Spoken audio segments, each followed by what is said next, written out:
देखिए, निश्चित रूप से एक गैर संवैधानिक बिल यहाँ पास किया गया है आज। सर, इस तरह के माहौल में आपके बिल का कंटेंट और आपके बिल का इंटेंट दोनों सवालिया निशान खड़े करता है। सभापति महोदय, ये कहना चाहता हूँ कि वक्फ बिल भाजपा के लिए वाटरलू साबित होगा। अशा भाषेत विरोधी पक्षाने कडाडून विरोध करूनही राज्यसभेत आणि लोकसभेत वक्फ बिल पास झालं।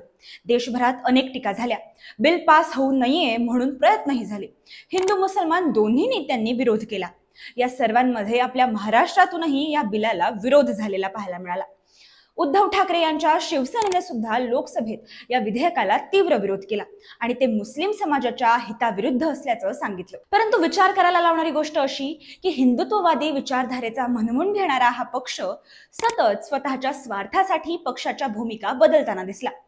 यावेळीही या बिलाला सपोर्ट करण्याऐवजी त्यांनी विरोध करून वर याचं स्पष्टीकरण देण्यासाठी पत्रकार परिषदही घेतली। त्यात आम्ही या बिलाला नाही तर भाजपच्या ढोंगाला विरोध करत आहोत असं ते म्हणाले। थोडक्यात आम्ही बिलाला विरोध करण्यापेक्षा यांच्या ढोंगाला आणि त्याच्यानंतर या जमिनी बळकावून यांच्या व्यापारी मित्रांना ते जे काही देणार आहेत त्या भ्रष्टाचाराला विरोध केलेला आहे। परंतु हा त्यांचा विरोध बाळासाहेब ठाकरेंच्या विचारधारेच्याही विरोधात जाणार आहे असं म्हटलं जात आहे। नमस्कार, मी स्वामिनी, तुम्ही पाहत आहात माइक टेस्टिंग मराठी। आज आपण पाहू उद्धव ठाकरे यांची हिंदुत्ववादी भूमिका गेल्या काही वर्षात कशा प्रकारे बदलताना दिसली। उद्धव ठाकरे यांच्या शिवसेनेने या विधेयकाला लोकसभेत विरोध केला। विधेयक मुस्लिम समाजाच्या हिताचं नाही आणि त्यातून सरकार तुष्टीकरण करतंय असा त्यांचा दावा आहे। या विरोधामुळे काही लोकांना वाटतंय की उद्धव ठाकरे हिंदुत्वापासून दूर जात आहेत। यावरून प्रश्न निर्माण होतो, खरंच उद्धव ठाकरे हिंदुत्वाची भूमिका सोडतात का? उद्धव ठाकरे यांच्या वडिलांनी म्हणजे बाळासाहेब ठाकरे यांनी शिवसेना कट्टर हिंदुत्ववादी पक्ष म्हणून उभी केली होती। त्यांनी वेळोवेळी हिंदूंना आपला धर्म राखण्यासाठी एकत्र येण्याचं आवाहनही केलं व हिंदुत्वाच्या गर्जनाही केल्या। पण उद्धव ठाकरे मुख्यमंत्री झाल्यापासून आणि विशेषतः वक्फ विधेयकाला विरोध केल्यापासून असा प्रश्न उपस्थित होतोय की ते हिंदुत्व सोडतात का? मुस्लिम समाजाला खुश करण्यासाठी ते हिंदुत्वापासून मागे हटतायत असंही म्हटलं जातंय। गेल्या काही वर्षात उद्धव ठाकरे त्यांच्या विचारधारेशी एकनिष्ठ नसल्याचे दिसून आले। यात त्यांनी भाजपची साथ सोडली, महाविकास आघाडीची स्थापना केली। 2019च्या विधानसभा निवडणुकीनंतर उद्धव ठाकरे यांनी भाजपशी 25 वर्षांची युती तोडली, कारण भाजप आणि शिवसेनेत मुख्यमंत्री पदावरून वाद झाला।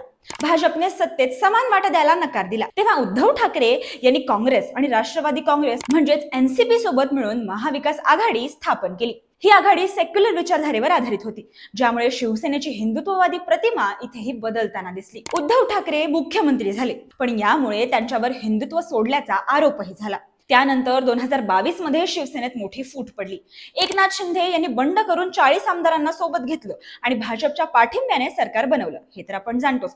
पण शिंदे गटाने दावा केला की उद्धव ठाकरे यांनी हिंदुत्व सोडलं आणि काँग्रेस सोबत जाऊन बाळासाहेबांचा वारसा विसरले। या फुटीमुळे शिवसेना 2 गटात विभागली गेली, उद्धव ठाकरे यांचा गट आणि शिंदे गट।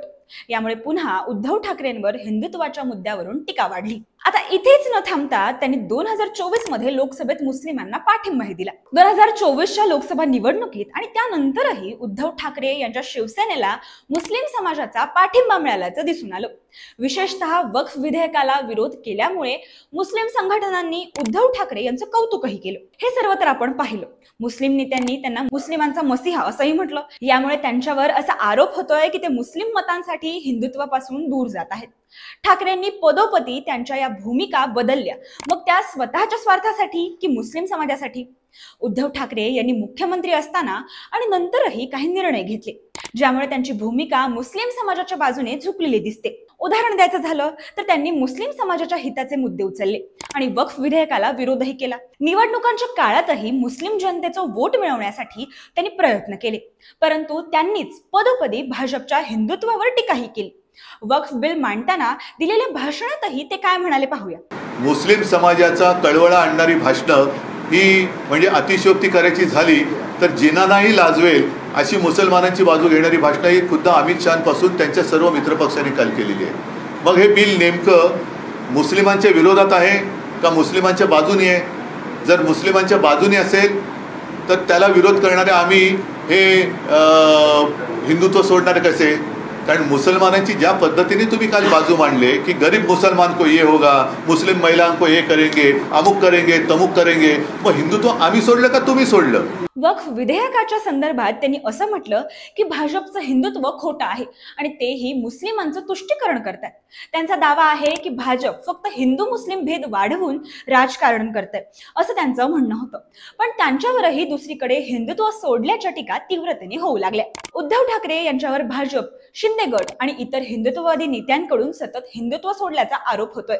वक्फ विधेयकाला विरोध, काँग्रेस सोबत युती आणि मुस्लिम समाजाला पाठिंबा यामुळे ही टीका वाढली आहे. त्यांचे विरोधक म्हणतात की बाळासाहेबांचं आक्रमक हिंदुत्व आता शिवसेनेत दिसत नाही. पण उद्धव यांचं म्हणणं आहे की त्यांनी हिंदुत्व सोडलेलं नाही, फक्त त्याला नवीन रूप देत आहेत. थोडक्यात काय तर उद्धव ठाकरे यांनी वक्फ सुधारणेला विरोध केला, भाजपची साथ सोडून महाविकास आघाडी बनवली, पक्ष फुटला आणि मुस्लिमांचा पाठिंबा मिळवला.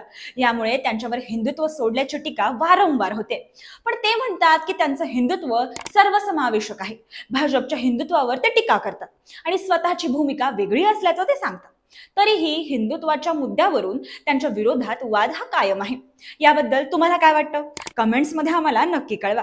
आणि अशाच महत्त्वाच्या आणि इंटरेस्टिंग माहितीसाठी माईक टेस्टिंग मराठीला नक्की सबस्क्राईब करा.